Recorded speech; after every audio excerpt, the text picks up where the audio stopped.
Irmãos, nós vamos ter aqui o nossos minutos devocionais essa manhã. A gente tem percorrido esse trecho aí de Paulo, quando ele escreveu ali sobre o fruto do Espírito, não é?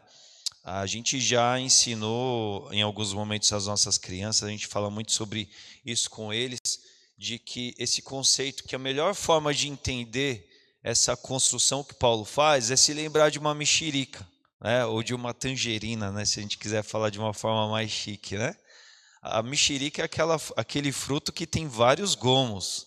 Ele tem várias partes que juntos ali eles se formam e compõem um fruto só, que é a mexerica, que é a tangerina. Então vamos pensar que o fruto do Espírito é esse fruto único, mas que cada gomo ali vai ser uma característica que faz parte desse todo, desse que é o fruto aí. E domingo a domingo a gente tem então passado por essas características, revisto elas juntos aqui nessa manhã. E depois de algumas várias que a gente tem coberto aí desde junho, a gente chega hoje nessa última do versículo 22, não é? O trecho nos diz, Gálatas 5, 22 e 23, mas o fruto do Espírito ele é amor, alegria, paz, paciência, amabilidade, bondade, ele é fidelidade. E a gente ainda vai ver aí nos domingos a vir, ele também é mansidão e domínio próprio. Contra essas coisas não há lei. Mas o fruto do Espírito é fidelidade. E a gente precisa se lembrar disso, não é? Uma vez que a gente vem para o reino da luz, uma vez que somos convertidos, a nossa compreensão clara, constatada é o quê? O que acontece? Nós somos justificados pela fé em Jesus Cristo e o Espírito Santo vem morar nas nossas vidas. O Espírito Santo não vem morar nas nossas vidas para simplesmente nos acompanhar, para simplesmente estar ali por perto. Mas o que a Bíblia vai nos instruir é que ele vem e deve vir para governar as nossas vidas. Nós devemos viver uma vida segundo o Espírito, na direção do Espírito. E segundo as características que o Espírito nos leva a ter da parte dele. Porque ele nos governando, ele vai implantar uma nova mentalidade, um novo jeito de agir, de pensar, de se comportar. E este é um jeito fiel, esse é um jeito que traz em si a fidelidade, assim que é. Não é? Porque, meus irmãos, se a gente parar para pensar toda essa construção das características do Espírito que Paulo vai mencionando, que estão presentes no fruto dele nas nossas vidas, elas são coerentes, elas não são divergentes, elas não conflitam-se entre si, não é? E depois que a gente falou sobre o fruto do Espírito, que é amor, que é alegria, que é a paz que vem do Senhor, que é a paciência, que é a amabilidade, que é a bondade, tantas características preciosas a gente vai ver aí, é muito óbvio que a fidelidade ia fazer parte desse composto todo, não é verdade? Só para a gente ter uma referência paralela aqui, quando a gente fala de fidelidade, nós estamos falando sobre traços e características do tipo de lealdade, estamos falando de honestidade, não é? As palavras aí que são sinônimos, paralelas, muito acompanhantes a esse conceito todo. Nós estamos falando de sinceridade. A sinceridade faz parte da fidelidade. E quando eu falar dessas características, você já pense que o antônimo, o contrário dessas palavras, não tem nada a ver com a fidelidade. Então, lealdade, honestidade, sinceridade, exatidão ou precisão, né? Persistência, ou seja, permanência, tenacidade, franqueza, fidedigno, veracidade, constância. Olha quantas palavras boas, não é verdade?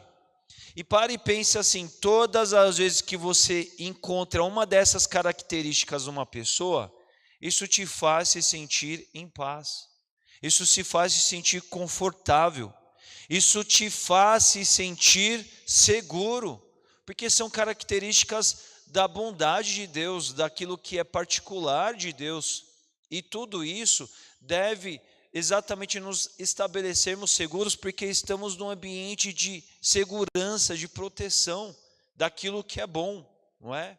Qualidade do que é fiel, retidão, perseverança, grau de precisão, né? Ou seja, ali de acerto, fé, verdade, veracidade. Olha quantas coisas. Tudo isso tem a ver com esse universo composto daquilo que tem a ver, que compõe, que está entrelaçado com fidelidade. Mas o que é o contrário disso? Aí a gente vai ver algumas palavras aqui que a gente não gosta de perceber nas pessoas, que a gente não gosta de receber das pessoas, que são coisas que nos dividem, que causam problemas, que causam situações, que causam crises, que causam rupturas entre as pessoas, não é?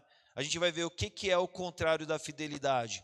É a infidelidade, é a sacanagem, né? Quando alguém manca feio com alguém, é o adultério, é a prostituição, é a traição. Gente, que coisa horripilante que é a traição, não é? É a enganação, aqui um dito popular, você levar gato por lebre, você foi enganado, não é? É a inconfidência, é a leivosia, não é? Aí tem umas palavras bem comuns da nossa realidade, mas enfim, a inconstância, ou seja, tudo aquilo que, né, é diversidade no aspecto negativo daquilo que foi combinado, foi tratado uma coisa, foi dialogado uma coisa e houve o contrário disso, não é? Entre outras palavras, aqui no universo religioso a gente vai ver também a idolatria, a apostasia, a renegação, não é? Tudo isso tem a ver com esse ambiente do que a fidelidade não é. Se nós cremos que o nosso Deus é amor, se nós cremos que o nosso Deus é a justiça e a justiça perfeita, se nós cremos que o nosso Deus é paz, se nós cremos que o nosso Deus é bondoso, que nem nós já vimos aqui nessa nossa trajetória do domingo pela manhã, é muito óbvio que o nosso Deus vai ser o Deus da fidelidade. E se nós estamos caminhando com Ele, se nós estamos sendo governados pelo Espírito dEle, esse fruto, essa característica da fidelidade deve estar presente nas nossas vidas. Então, à luz de tudo aquilo que a gente pensou aqui, construindo o que é fidelidade e descrevendo o que não é, nós devemos fazer uma leitura da nossa vida à luz dessas características aqui. Porque andar no Espírito não é uma realidade de uma afirmação. Ah, eu ando pelo Espírito, logo é isso que acontece, então entenda aí que eu ando no Espírito. Não, o andar no Espírito é algo que as pessoas vão constatar quando enxergarem na tua vida, quando perceberem nas tuas palavras, quando analisarem na tua conduta que você de fato anda em concordância, em submissão, em quebrantamento ao Espírito do Senhor que traz isso aí, não é?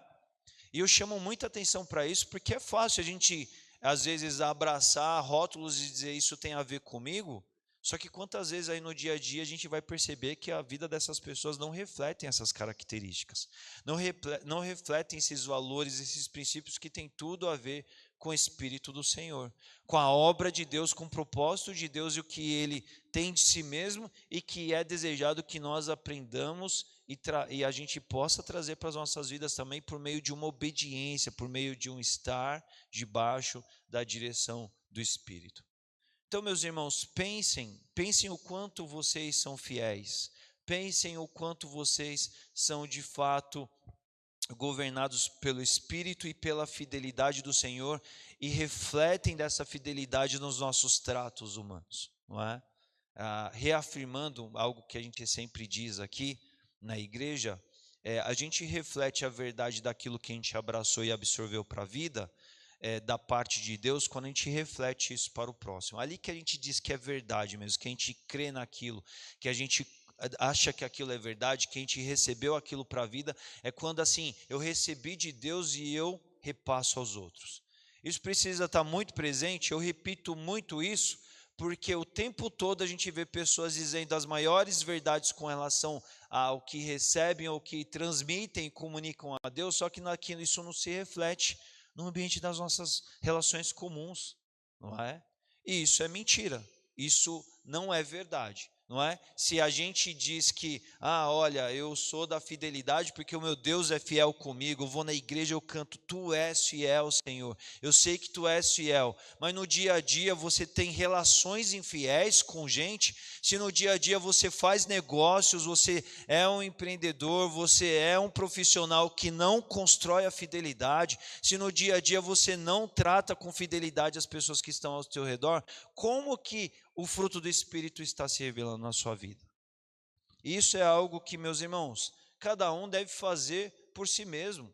Cada um deve olhar para o Espírito Santo e perceber o quanto tem refletido dele na sua vida, por meio da fidelidade. Aquele conforto, aquela segurança que essas características nos dão, devem estar presentes em você, não por causa de você, mas por causa da ação e da presença do Espírito Santo na sua vida. As pessoas, meus irmãos, os crentes, os de dentro da igreja e os de fora da igreja, todos devem olhar para você e devem reconhecer, está ali alguém fiel. Todos devem olhar para a sua vida e devem falar assim, aquela pessoa eu posso confiar. Quando algum crente abre e fala alguma coisa, quem está do outro lado deve pensar assim, eu acredito no que foi dito, porque está ali um crente. Vocês acham que isso acontece no dia a dia da vida de vocês? A palavra de vocês é confiável? Eu não estou falando assim, a palavra de vocês é confiável quando vocês falam ao pastor. Estou falando assim, quando vocês falam com o vizinho, com o colega de trabalho, com aquela pessoa que vocês fecham um negócio, com aquelas pessoas das quais vocês recebem um serviço ou prestam um serviço. Aquela palavra é uma palavra confiável. Aquela pessoa da fé que, olha, ele falou, eu posso botar uma fé, eu tenho segurança nisso, porque aquela pessoa é uma pessoa fiel. Diz respeito a isso, meus irmãos. A gente encerra esse momento tão curto aqui de minutos devocionais, suficientes, porque o conceito está dado. Agora, somos nós, na nossa vida comum, que vamos demonstrar, isso é fato, fidelidade ou infidelidade. E o que Deus presenciará das nossas vidas? Que fique aí a reflexão para mim e para cada um de vocês, meus amados irmãos. Amém? Amém.